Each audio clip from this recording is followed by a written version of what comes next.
Good Monday afternoon to you, everyone. How are you? It is good to see you, and it is good to be seen by you. I am the one and only Bill Sylvie, aka the Dungeon Delver, coming to you live, loud and clear on a Monday afternoon. Thank you for all joining me. Don't adjust your set. Nothing's wrong with it. This is actually the way. This is the way. For Mondays, anyway, I wanna get right down to brass tacks. I have decided that barring any stuff that's going on in my life that takes place during the day, because I have sometimes ordinary things that I do during the day. I will be here on Monday afternoons, probably even a little earlier. I'm thinking 5 o'clock. And the reason I'm doing this is manifold. The reason I'm doing this is for a few different reasons. Now, maybe as many people don't catch me live on Mondays as not, but um, Mondays, I have a first edition AD&D game that starts at 10 o'clock. It's not streamed, it's private. It runs for 3 hours, which of course takes me into the wee morning hours of Tuesday. For most of my group, it's 10 o'clock at night when it wraps up. But I'm going to lose a soap opera. I am going to lose a soap opera crowd, Jack. That's just a thing that's going to happen. However, this opens up the opportunity for me to have some guests on during the week, more guests than I usually do.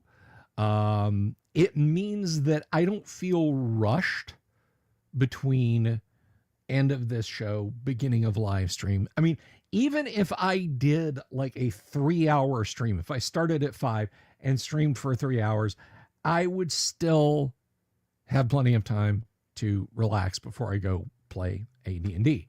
Not that AD&D itself isn't relaxing. You know what I mean. When you're a forever DM, you know what I mean. Hello, Wheeling Dragon. Good to see you. So this kind of creates a few more opportunities for me. And you know what? I've had folks from Europe and the UK say, I never catch your show. Or if I catch your show, it's because I'm suffering from insomnia and staying up late. So I know this is like 2:30 in the afternoon for you folks out on the wrong coast. But I'm going to be doing this on Monday. And if you're interested in this and anything else, please do me a favor and click the subscribe button, click the bell icon for notifications about when I'm going to be doing this. Now, let me emphasize something, and thank you very much for doing that. Let me emphasize something. I am not changing the rest of the schedule during the week. We're still going at 9 o'clock tomorrow night, still going at 9 o'clock on Wednesday night, still going at 9 o'clock on Thursday night, still going at 9 o'clock on Friday night. Mondays are the early days. All right. That's it. That's all that changes. And I'm not taking a day away. I am not taking a day away when I say, you know, it's the failing specialty shop analogy. You know, you got, and unfortunately, when you talk specialty retail, most of these days, we're talking about something like comics and games, right? You go to a shop, it's awesome, it's gangbusters for a few weeks. It's in your neighborhood, you're checking it out periodically. You go down there one day, you're like, hey, it's a bank holiday. I've got today off. I'll go check out Zappum Comics and Games. So you go there, middle of the day, you grab, you grab a public sub along the way because you're not some animal who eats it at Subway. Ugh.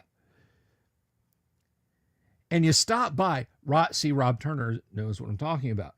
You stop by, and Wheeling Dragon, don't you worry about it. Don't you worry about it at all, sweetheart. I'm not taking your name out of the credits. And this place, well, it's closed. And you see, closed Mondays. Oh, crap. Okay, well, I'll swing by Saturday. And you go Saturday and you have a fine time. And then you get a Tuesday off. You get off early from work, whatever. You're on vacation. Then you go by and you see that not only are they closed Mondays, they're closed Tuesdays. Wednesday, they've increased their hours, 9 to 9 by one whole whopping hour. Thursday and Friday have normal hours. So does Saturday and Sunday. And you come back a few months later and they're closed on Sundays. But now they're open till 1 a.m. on Saturdays. And this goes on until they're gone. Poof, they're gone. They're not doing their thing anymore. That's how it starts. All right.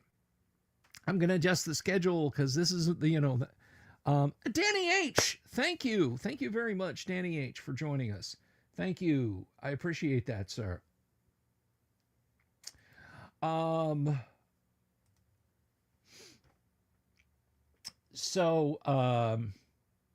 Dirty Basement Terrain, good to see you.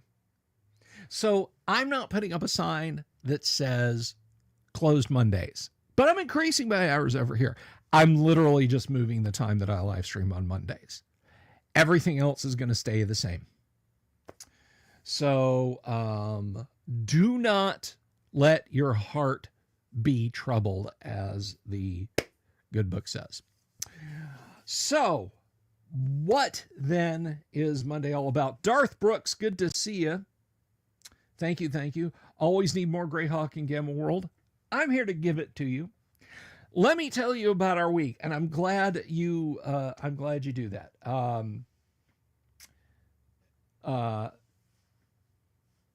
So if you are new here, and I picked up a few subscriptions over the weekend, for the most unfortunate damn reason. Of course, you guys know Ernie passed away last week. Ernie Gygax, Ernest Gary Gygax Jr., Gary's oldest son, born in 1959.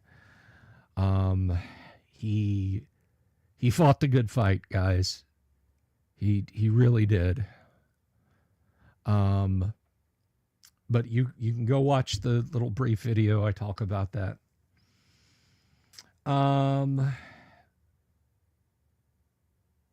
Danny, I'm not sure when we're going to do another deep dive. It may be this Thursday. I don't know that I've got a guest coming this Thursday, but I'll tell you guys in general about the week. Tomorrow at 9 p.m. We will be playing first edition Advanced Dungeons and Dragons for your entertainment. What do you mean we will be playing? Newcomers might ask. We play first edition AD&D. I play over the net because it's really convenient to do with StreamYard. I share that with you guys. Now, maybe you're thinking, I see, you're doing a Critical Role kind of thing. No. Guys, we don't have scripts. We don't do table reads. We don't do story arcs, character arcs. We don't plan this out in advance. I don't take players aside and say, ooh, your character could pass away. Your character could... I don't do that. We don't do that here. What we do is we play first edition AD&D, and the dice fall where they may. We could start Tuesday night and have a TPK in 5 minutes, and everybody's rolling up new characters, and we're starting a new campaign. That's just how the dice be. Or the bunch of characters that you see could survive for the next few years. That's just that's just how it goes. Ardu RPG, good to see you. Um, it is actual first edition AD&D played. And I hope you will join us and watch us play. Reasons to play. Let me give you some reasons to play. Because I know a lot of people are like, can you guys hang on a second? Sorry.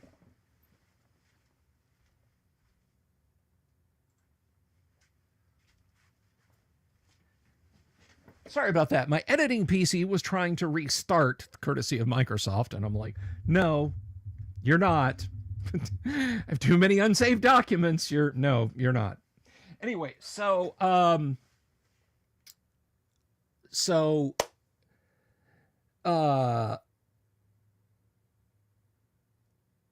we actually play the damn game as it is supposed to be. Maybe you've never played first edition AD&D, or maybe you played a long time ago. Either way, your knowledge of the rules may not be 100% complete. That's fine. That's fine. Okay? I don't gatekeep people based on how well they know or don't know the rules to first edition AD&D. All I want to know is, do you have a deep burning desire to play first edition AD&D? Then let's sit down and play. That's it. That's my gate that I keep. I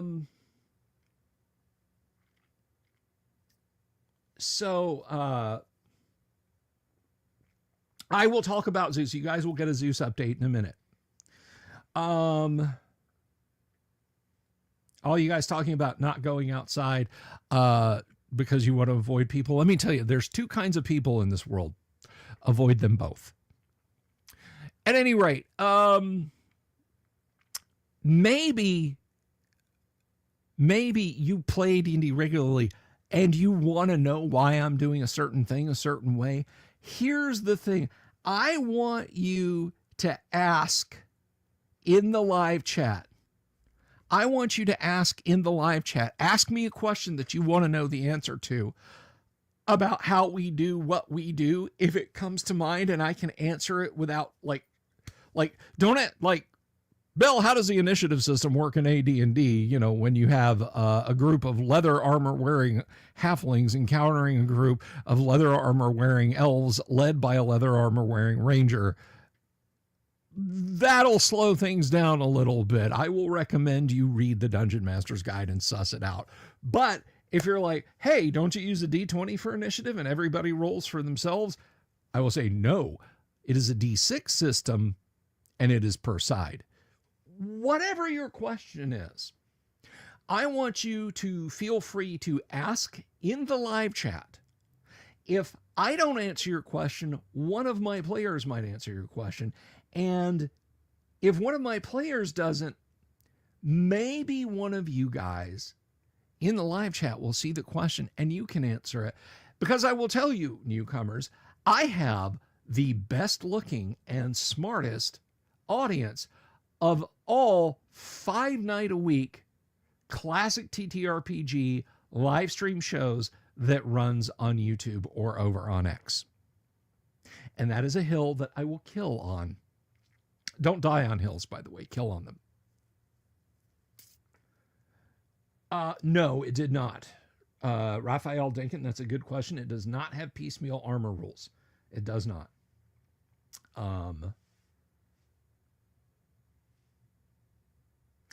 So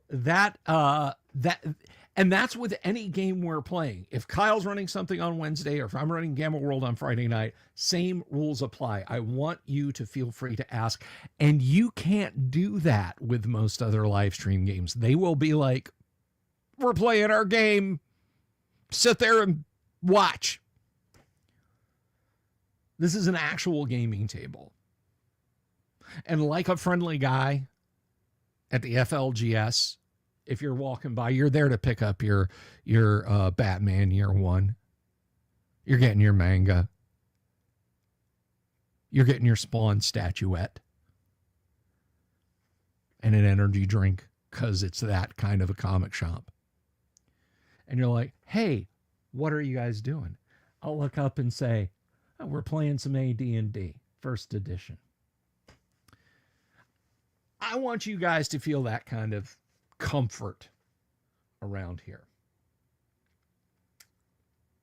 So, never kill when you're on a hill. Use your radio to call it indirect fire support.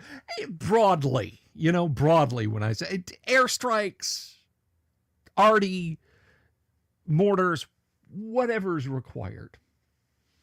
Not the grid square removal system. I'm up here too. So that's what we do. Do I have a Discord? Darth, you know I have a Discord, you ding dong. Love you to pieces, Darth. A Spawn statuette in this economy. Let me tell you something. I had a local used bookstore, and I loved it to pieces. In the early 2000s, in like the science fiction books, there was so much McFarlane Toys bric-a-brac. I mean, in blisters and everything from the 90s, from the Go-Go Comics days when people were buying like Spawn toys and crap like that. Absolutely sure that in a year they would be buying a second boat with it, and it just sat on the shelf in their house and gathered dust that they eventually just like gave up and took it to her. Mr. Doom Trader, what is both the role and the importance of the Manual of the Planes in AD&D? And does it transcend beyond 1E? It is very much a 2E book. It does not, I don't consider it a 1E AD&D book, despite what might be stamped on the cover. I think the spells in it are really overpowered. And it took a terrible person to point that out to me, I'm embarrassed to say. Let's see. Did I hear Todd McFarlane will no longer be doing DC toys and now Mattel will make all those Batman action figures? Didn't know about that. That's interesting. I want to make sure they got any questions from you guys though. Picking up another WizKid figure, not going to paint for 5 years. Yeah, I feel you. Oh, okay. Ardu asked, AD&D, well, here, I'll put it up here. AD&D first is a system based on the DM. Players are not required to know the system, right? That is Gygax 101. Essentially. And it is a good thing because I can bring anyone to my table and sit them down and run an AD&D game. Because if I hand you a fighter character sheet, here's what you need to be concerned with on a fighter character sheet. Your strength, your constitution, your hit points, your armor class, your weapon, and the damage it might do. That's it. That's literally it. If you want to do something cool, you might ask me, it's like, hey, can I grab the chandelier and swing across the room and land on the bandits in the corner? I'd be like, yeah, give me a save versus paralysis roll as you're running and jumping and doing that. If you fail, you miss the chandelier and you fall to the floor. And I'm thinking that because you're in plate, you're a fighter, you're no acrobat. And if you got an exceptionally high dex fighter, well, I might modify it. Exactly, Jorge. Unless you're talking, of course, about the armory character sheets. Woo boy. I still have some of those unused. By the way, and I think this is the funniest thing in the world. Once upon a time, glad to be of service, Charles Latora. Once upon a time, there was a thing called Usenet, which was a text forum discussion system that was internet-wide. It was one of the first pieces of the internet. It was like one of the foundational blocks. Email and Usenet were the internet back then. Email was our IM system, and Usenet was our Reddit, our Twitter, our comment section under videos without videos. We even figured out a way, I say we like I had a hand in it. People back then even figured out a way to send binary files over Usenet.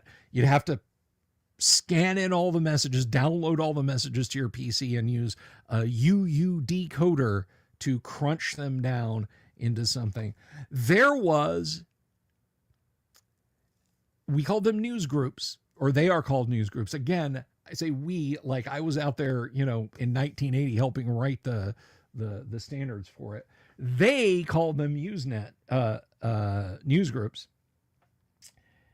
And there was a news group that was dedicated to the circulation of role-playing game materials.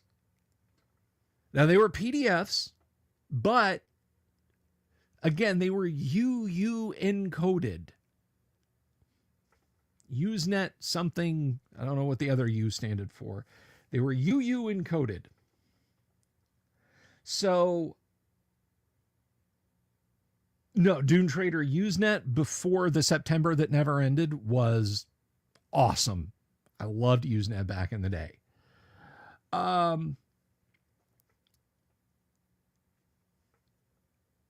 wanted to add something to this group. So, having access to a scanner at work, I made a PDF of the Armory character sheets. The Armory was out of business at this point. This is the late 90s. And I uploaded it. Odds are, if you go looking for a PDF of the Armory First Edition AD&D character sheet today, 30 plus years later, well, no, let me see. It would have been, no, about 26, 27 years later. And you download that PDF. If you zoom in, unless it has been cleaned up since then, this has been a while since I've looked at it. If you zoom in closely enough, you will very faintly see a character name at the top of the sheet because I erased it off of there very carefully with a gum eraser before I scanned it at work, and then brought the PDF home on a floppy disk and uploaded it to the Binary News Group. And that PDF that's out there is mine from ages and ages and ages ago.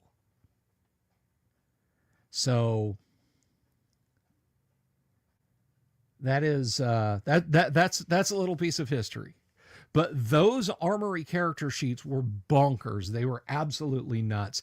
They were they were in a 9-point font and 9-point line spacing. They were unusable. Like, unless you had tiny, cramped handwriting.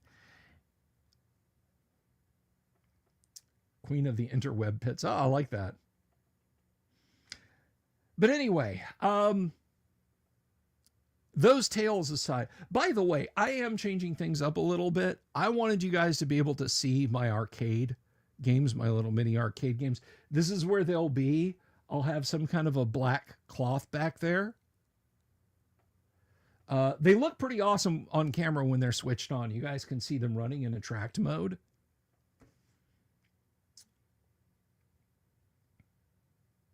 Mr. Dune Trader, you were on the Battletech News Group. Oh, we have much to discuss.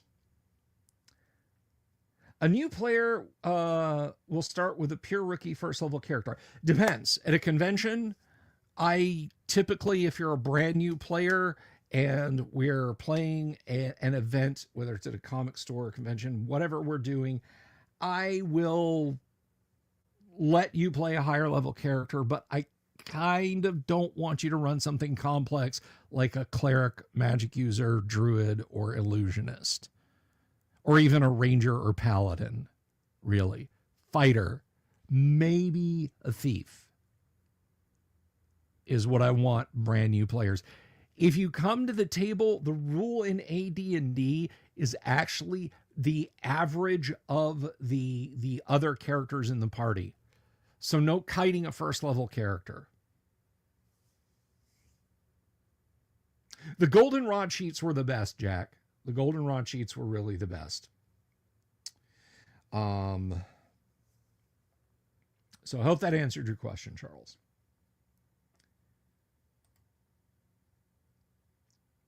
That is actually black felt. So that is that's darn close. The only thing is the Galaga machine almost disappears against it. But if I don't have this here, the Pac-Man machine gets blown out by the studio lights, reflecting off of the light pine color or light birch color, whatever this is supposed to be, white oak or whatever it is. You can see over here, Jack, if you see over there. Now imagine the Pac-Man machine against that. Nerdbase One, thank you very much for bringing that up. That takes me to the next thing that I want to discuss. You guys know Elven Maiden. Let me tell you about Emmy. I ran into her on X, and I saw her showing up in the Nerdcognito Speakeasy live streams that they do. I didn't really know who she was, but the more that I associated with her, the happier I was to get to know her. I'll answer your question in just a few minutes about the Greyhawk novels, Danny. And she and I talked a lot. We bounced ideas off each other a lot. Let me tell you something. TTRPG Twitter is a great place to be. It is a great place to be. That is correct, Mr. Doom Trader.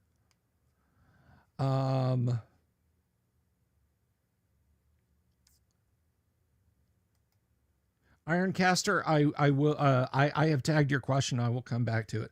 Let me tell you guys, just this is like the thin sliver of knowledge I have about Emmy in the overall.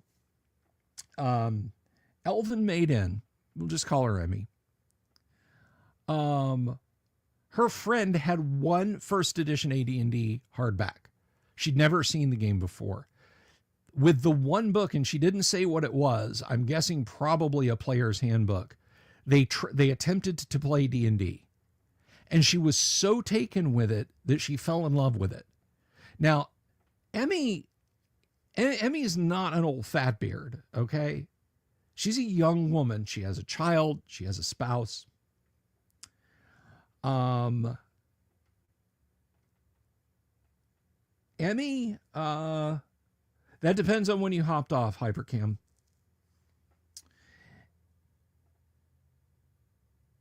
Emmy looked at old school D&D and liked what she saw. She took the bull by the horns. And in a very short amount of time on TTRPG Twitter, she became a little force majeure. I'm not talking about just a bunch of incisive and intelligent posts on Twitter. Guys, she did this. And I have reviewed this. This is a zine. This is called Tales from the Tavern. This is almost 100 pages of material you can add to campaigns, reviews, interviews,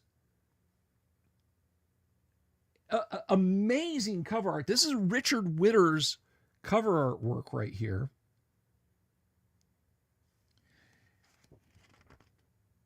This is the kind of, like, if you saw this back in the day, this is $9.99, and I'm going to point you guys over to her page on Drive-Thru, Elven Maiden Publishing.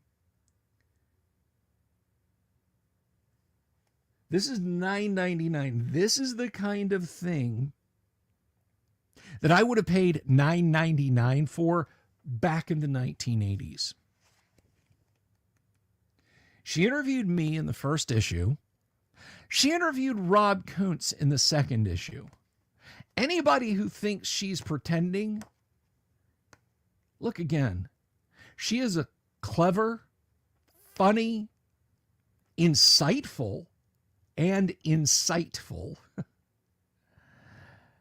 young woman, and her works absolutely, positively deserve your attention. Now, let me share this with you guys real quick. The second issue is out. I haven't gotten it yet.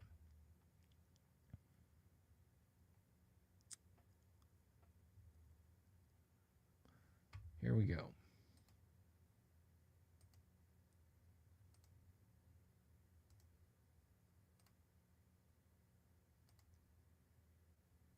Here's her page over on Drive-Thru.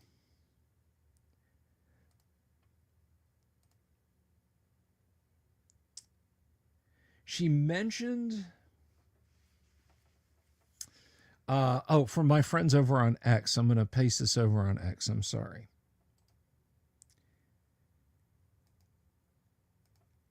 Now, I did not know about the health issues that she had coming up. As near as I can tell, it was some kind of brain surgery. That's pretty serious. When you go messing around in somebody's noggin, that's pretty serious. But I will tell you something. Emmy is just a sweet, sweet young lady. She is in a medically induced coma right now and probably will be for another few days because of some swelling that occurred. She intimated in a Twitter post that she will be back in 2 to 6 weeks. If she's not back in 6 weeks, it's because whatever is going on has left her blind. I hope that's not the case.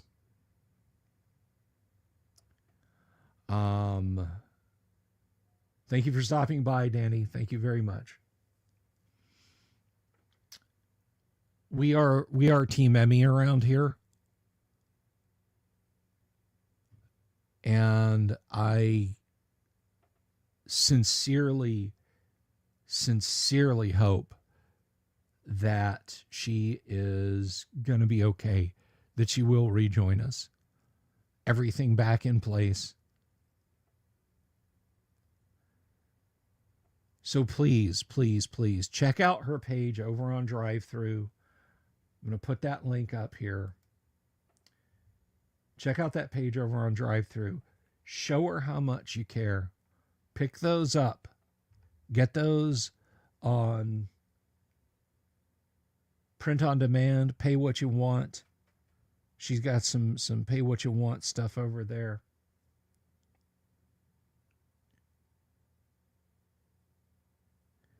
And just show that lady that you guys like what she's doing. Because it's worth your time. I mean, a print interview with Rob Kuntz these days. Why am I not following? Oh, because I'm not logged in on this machine. A print interview with Rob Kuntz these days is worth its weight in gold. But I really like this, not least of which because she was kind enough to put an ad in the magazine for what I do. Let me see if I can find it.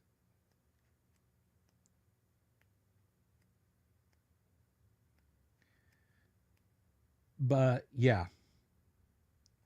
Oh, here it is. This lovely looking thing. Let me...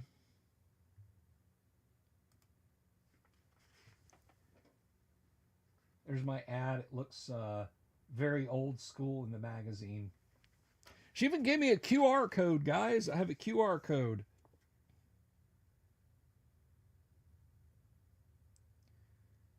So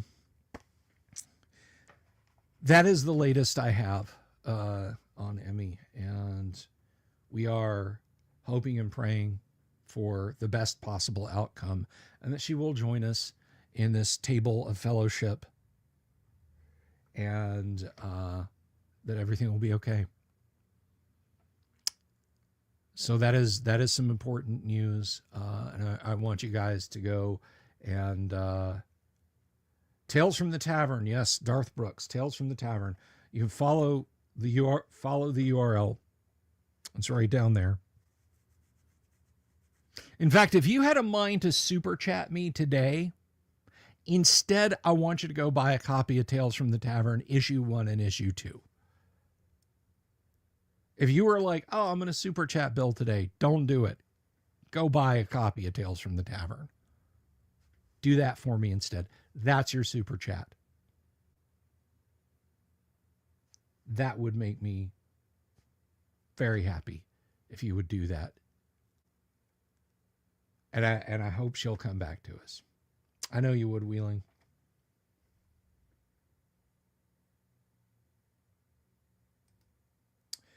So I want to answer some questions now, but I'm gonna answer the questions, but I'm gonna leave that URL up there. I want the URL to stay up there. Danny H asks, have I or did I ever read any of the Greyhawk novels? Yes, I have read 3 of Gary's Greyhawk novels, and I have read Against the Giants by, I think it's Paul Kidd. I liked the Gary novels well enough. I thought they were fairly entertaining. I liked the Paul Kidd novel okay. I think he started writing something epic, something Lord of the Rings-esque in terms of scope, and they came to him when he was working through it going, no, it's just one novel. You got to cover all 3 modules in one, like 298-page paperback. We just want like 78,000 words tops at most. And you can feel it because there's the slow build up to G1, and then they get into G1, and then literally at some point it's like somebody puts their finger on fast forward. It reminds me a lot of the Oblivion, the Elder Scrolls Oblivion novels that came out. It's like the first one is a slow burn, the second one starts out as a slow burn, and then ends just like that. So while it's well written, it's not long enough. Gary's novels are a different thing. They're good pulpy adventure in the Fafhrd and Grey Mouser vein.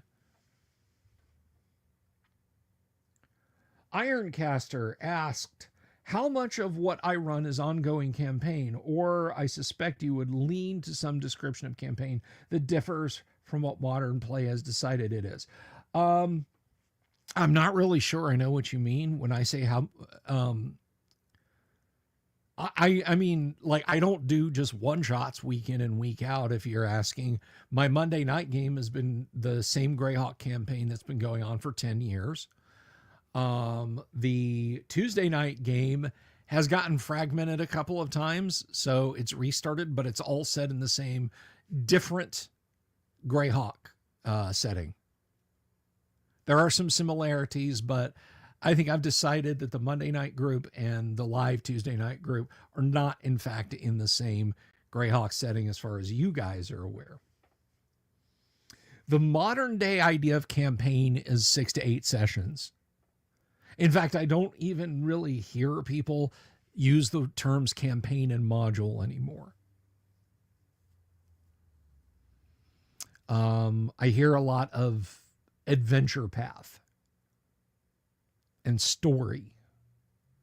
And, he ran Tomb of Annihilation. He ran Lost Mines of Phandelver. Like, that's it. I don't really hear campaign used much anymore. And I hope that answers your question, Ironcaster. If not, follow me up.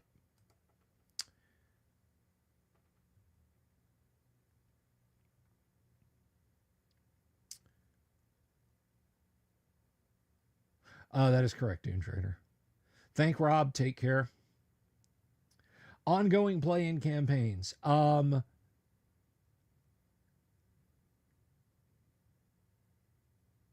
Yeah, Yang. Well, I mean that's the kids these days with their there are people who've come out of the playtest sessions for 6th Ed who said that they are gearing the game where a campaign is 4 1-hour sessions. That's it. Like in and out. And you're either creating new characters or somebody else is DMing and running a completely different thing or something. 6 to 8 years for a campaign. Yeah, I mean, the Monday night game went for about 4 years with the first iteration of the campaign. We left off because one night not everybody could make it, so we rolled up new characters. And then when everybody came to the next week, they wanted to play in the new one. So technically, that campaign is still on pause and those adventurers are still out there somewhere. I don't know that we'll ever return to it.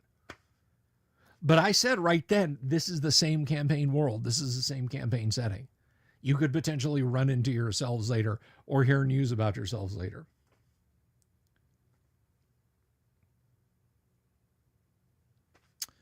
So I hope that answers your question.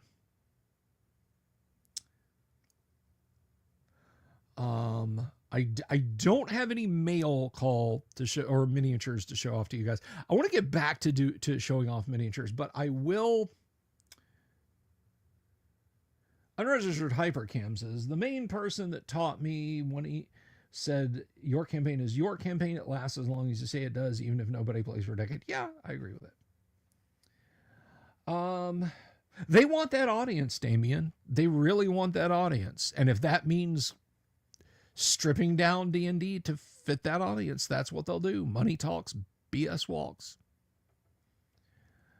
Anyway, yes, miniatures. Maybe you guys are aware of this. Maybe you're not aware of this. No, I have not heard any news from Volcano God Jorge. I know his job keeps him very busy. Did I put you guys in touch via email? If not, I will do that later. Anyhow, where was I? Oh, yes. Miniatures.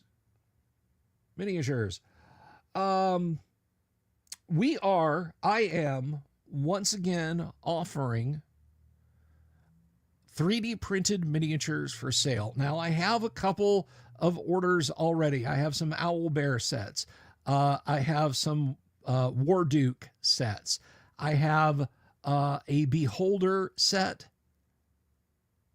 And I definitely have an Umber Hulk set that people have spoken for.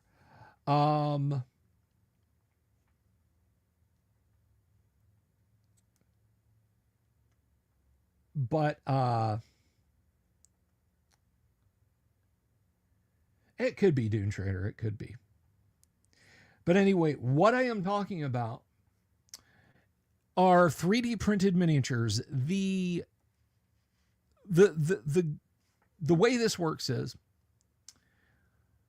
I have a set of beholders. One is a replica of the Tom Wham illustration from the 1E Monster Manual. I don't mean an approximation. I mean this thing is spot on Tom Wham's beholder from the 1E Monster Manual. My hat is off to whoever sculpted it. Included in that set is the Grenadier beholder. Somebody made a sculpt of the Grenadier beholder. It is $35 for both miniatures. Currently, I have 3 or 4 pre-orders for it. And let me tell you how the pre-order system works. I don't take actual money until the miniatures are printed and ready to ship. I don't start printing miniatures and getting them ready to ship until I filled all the orders. By which I mean, I said, there's 100 of them available. Well, now I think there's like 97 of them available. If I don't get 97 more people saying they're interested, I'm not going to do it. And I'm not going to take people's money until I have completed printed miniatures ready to go to them, ready to be sent out. When they're boxed up, packed up, ready to go, I send out an email. Hey, please send me the money for shipping or for your miniatures. Warduke. It's not Death Dealer Ironcaster. It's Warduke. Warduke is 3 miniatures. Warduke is $20, and there's 50. So 100 Beholder sets are available at $35 a piece. 50 Umber Hulks, and they're only $15 a piece. It's just a single Umber Hulk. We'll do 50 Warduke sets, 50 Owlbear sets. And the Owlbear set is actually 3 miniatures, as is Warduke. But the Owlbear set consists of the OD&D Owlbear, the Chinasaur that the Owlbear was based on, and the Dave Sutherland AD&D First Edition Owlbear. And those are also 35 because, again, that's 3 pretty chunky miniatures. So if that interests you, send me an email, contact me on social media, however you want to get a hold of me, and tell me, put in the title, if you're emailing me, miniatures inquiry, miniatures request. In the email, in the body of the email, tell me which sets you want and how many of each sets. Don't say I only want 1 Beholder, because that's 2 miniatures. Say I want 1 Beholder set, or I want 2 Beholder sets. And I will, Wednesday, I tell you what, well, let me see. Maybe I have the miniatures. I'm looking around on my desktop here, guys, to see.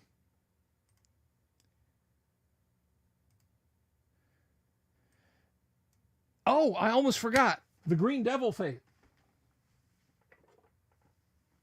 50 of these, too. These come painted. This is the Green Devil face from the Tomb of Horrors. I will paint these up for you, just like this one. And they are 25.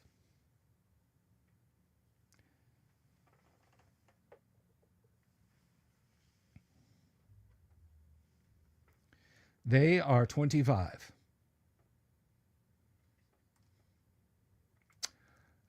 But I'm looking to see if I have. Is it somewhere here on the desktop? Now, I wanted to answer a question while I look for this. I wanted to answer a question. Sitting right in the middle of 100 miniatures might make for a nice stream setup. Yes. Maybe it's in pictures. I don't have a picture of the Umber Hulk, and trying to stream my 3D builder almost caused my PC to crash. So we're not going to do that again. Here we go.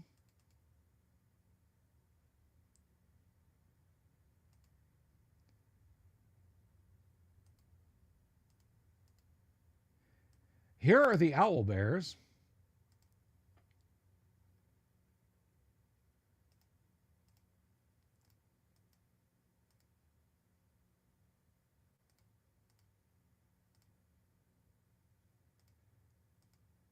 There's the Owlbear setup. Like I said, the OD&D Owlbear is there on the left. You've got the AD&D Owlbear in the middle, and the Chinasaur Owlbear over there on the right. That's 3 of those. They're about 2.5 inches tall, maybe approaching 3. That's 35 for the set of 3.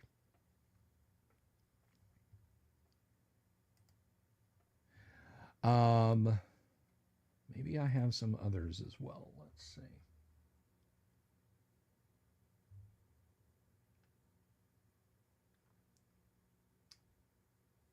I don't see them. Yeah, I will get pictures for you guys of those. Hey, Dungeon Minister, good to see you.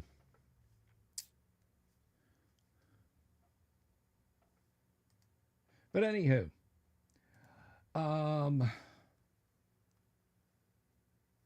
yeah, I will not ship those until they would all be printed. So, moving on to Zeus news, because people had asked. Zeus has made a remarkable recovery, guys. He is currently pouting in the kitchen because I will not mix boiled chicken with his dry dog food anymore. Also because I picked his dog food up because my daughter's cat is a vicious little beast and will come out and eat it because she prefers his dog food to her cat food. So I had to pick it up. His balance issues are mostly gone. I'd say overall perkiness, he's back to where he was before the issue came up. So I'd say he's at like 95%. Balance is still probably at about a 70%. Overall health and well-being, yeah, he's back. He's back. So Zeus is doing exceptionally well, and I thank you all so very, very, very much for your good thoughts, for your help with Zeus. That's kind of part of why I'm doing the miniatures, is to help cover that vet bill. That emergency vet bill was oof. So if you want some minis and you're looking for an excuse to buy some, helping out Zeus is not a bad reason. But what I will do is Wednesday I will have a full portfolio of the minis so you guys can check them out. Good. Give Magoo some head scratches for me and tell him Zeus says thank you. Actually, I think Zeus says, arr. He doesn't talk much anymore. He used to be a very, very vocal dog. He would bark a lot. And he just kind of got to where he does knock on the door, sees birds out in the yard when we're walking, sees a stray bunny. No. Just doesn't have much to say anymore. Grumbles a lot. But he is doing better. Thank you to whomever asked me that earlier. We're all very happy because I got to be honest with you. I thought he was going to die. Pretty much thought he was going to die. And now that he's not, well, that makes me happy. That makes me happy. Thank you, Raphael. I appreciate that. I was very, very glad that Zeus did not come to any harm. I know I don't have a terribly long amount of time left with him. I mean, he's 13 or 14 years old. For a Labrador. That's ancient, right? But I want to enjoy the time I have left, and I'd like something. I like something a little bit more,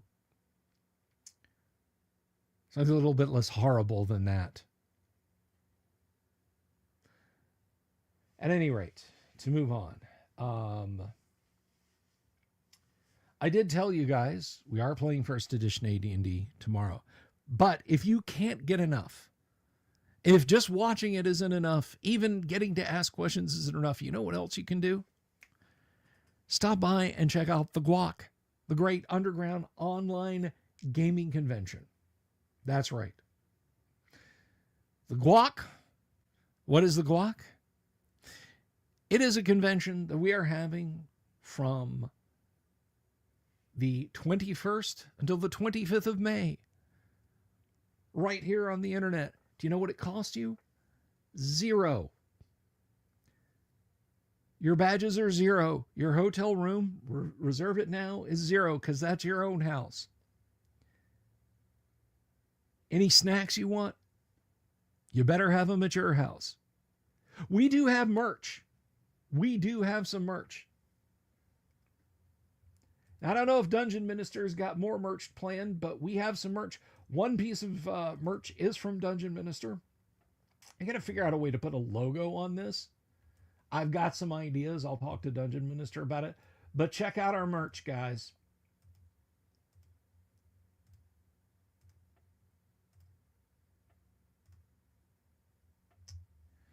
So there you go.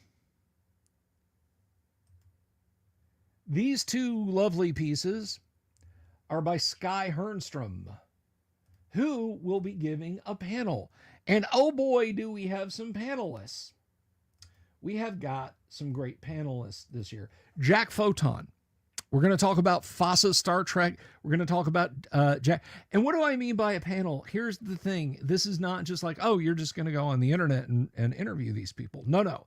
This is going to be exclusively at the convention. If you want to do this, you're going to have to come to the con, and you are going to get to have a chance to ask them questions. Just like at a real panel, you can raise your hand, you can stand up, you can ask them questions. We're going to have Jack Photon. We are going to have Matt Finch. I believe Jeff Talanian said he's in. Tracy Lesh, Richard Witters, and Alyssa Hazel. Six panels. That's not to mention the games, guys. So it's going to be a good time. You can come in, you can sit, you can interact with these great creators that I have talked to on the show before. Alyssa is such a gifted writer. She's written some amazing books and stories. She's working on a sequel to The Third Test, which I am just excited, just as all get out about.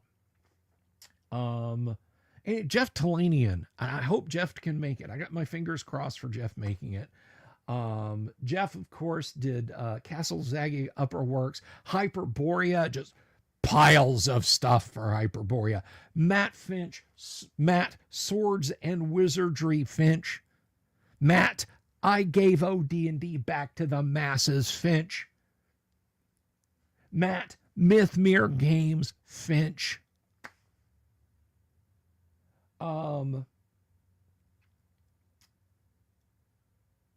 As many as you want, Wheeling Dragons. I don't care. Do as many as you want, as many as you're comfortable with.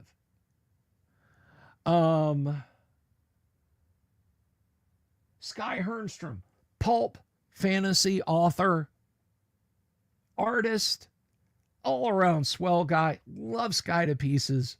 Sky's going to be there. He's going to be doing a panel. He's going to be talking about his books. Tracy Lesh, godfather of AD&D art. Like in on the ground floor. You like a Mind Flayer? Tracy brought us the Mind Flayer first. Tomb of Horrors, the one you didn't see, the one that didn't get published, for OD&D, not first edition AD&D, for OD&D, comes in this set, finally released after 40 plus years. Tracy's going to be there. He'll talk all kinds of stuff. Richard Witters, the guy who did the cover of Tales from the Tavern and was the art director at Wizards of the Coast, their D&D and Magic the Gathering department, for a long time. Richard's going to be there. Amazing guest panels, amazing games. Cost to you nothing.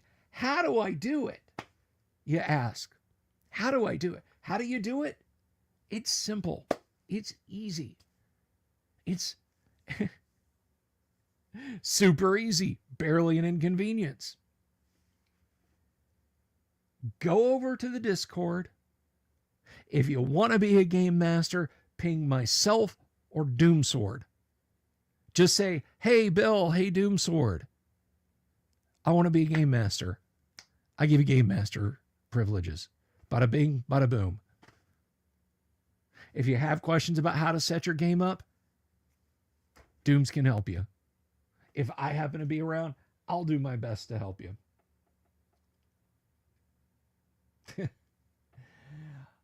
There's a more horrific tomb out there. There's an OD&D version out there, Jorge. It's in the Art and Arcana set. Tracy did all the illustrations in the original Tomb of Horrors.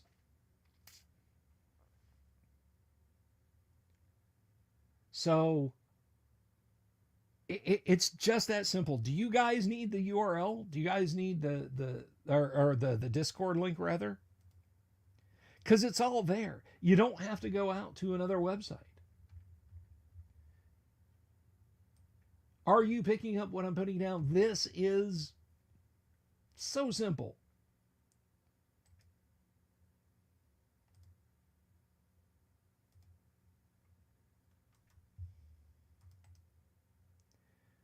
Go right here, guys. Go right there. I just pasted in the chat. You folks over on Twitter, if you're watching this over on Twitter, it's right there on Twitter. You can head straight over to the Discord, get signed up for games right now.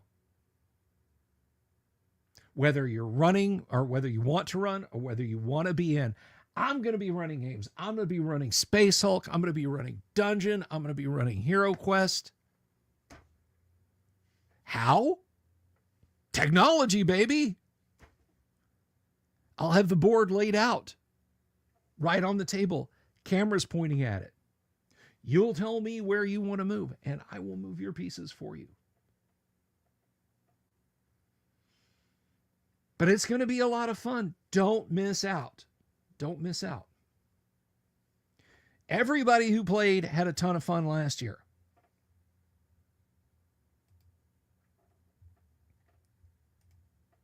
So I hope that you will tune in.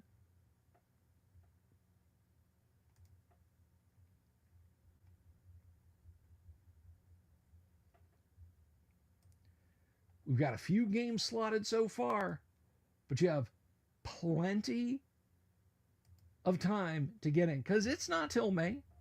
It's not till May. But don't wait to the last minute. Got to go fill water cups, dole out medicine, and take temperatures. Florentino Nightingale here. Have a good night, all. We'll see you, Dungeon Minister. Take care. So that's coming up. The Great Underground Online Gaming Convention, and I want you guys to be there, and I want you to play in it. I want you to enjoy, and I hope you will.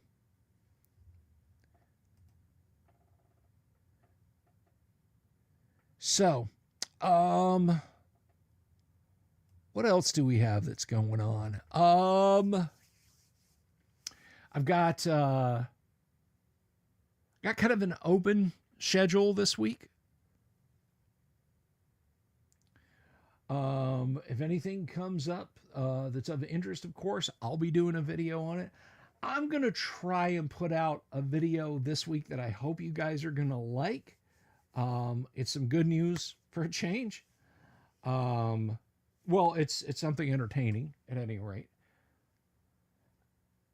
So I hope you'll be interested in that. I certainly do. I certainly do. Does anyone else have any questions, any comments, any criticisms, any negative, angry remarks?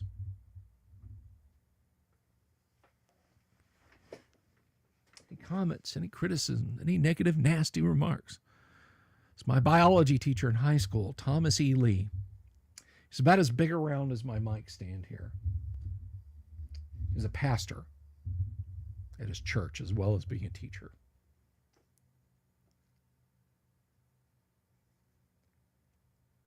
Really liked hanging out with that guy. But anyway, am I going to EggCon this year? Yes, I am, Robert Phillips. I will be at EggCon. That is in July. I'm looking forward to that. The celebration of Gary Gygax's birthday in lovely Lake Geneva in high summer. I'm excited about that. I will be running games. I will be interviewing people. I will be there as a multimedia presence. Picture me as the Ruby Rod of EggCon. No, I'm not going to do that. Nope. But I will have a lot of fun at EggCon. Eggs are, that's right. It would be cheaper for you to go to EggCon than for you to go to Kroger's and buy eggs.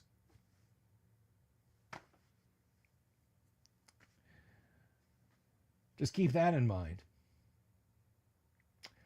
But anyway, barring any new business, I think that's going to just about wrap it up, guys. Thank you all for tuning in at the new Monday time, because this is it now. Maybe even starting at 5. I don't know, 5:30. You guys will have to tell me. I want to thank very much. I know you had to step away. Danny H., thank you for becoming a member. We do appreciate the member support. Thank you very much, all of you, for tuning in, for your questions. Please support Elvin Made In on DriveThruRPG. There's the URL right down there. Right down there. Show her that we care about her. She's an awesome young lady. I will be back tomorrow at 9 p.m. Eastern, way on the other side of this. We will be playing first edition AD&D. I told you all about it. Regardless of what you do, guys, remember, likes are free, so give this video a thumbs up. And if you're watching after the fact, leave a comment down below. Everybody have a wonderful evening. I'm going to get on out of here. And listen, I don't care what time or of day or night that it is.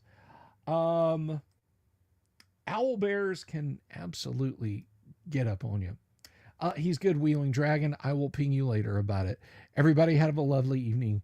Peace. Good afternoon. Love you all. Have you seen my owl bear?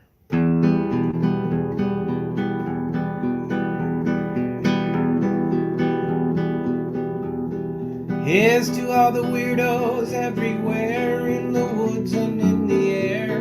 Have you seen my owl bear? Should I shave off all my hair? Bobs are all around, some live in tunnels underground. Some are fat, some are rich, some are sleeping in a ditch.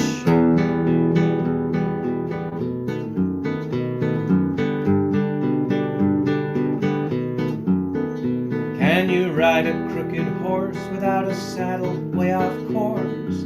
Naked as a toad, all the way to Smoky Joe's. Have you seen the little creep driving fast in his little green Jeep? He smells like fish and brandy, but his rotten teeth look dandy. Take me to the show, I don't care if fast or slow. From action flicks to dancing dicks,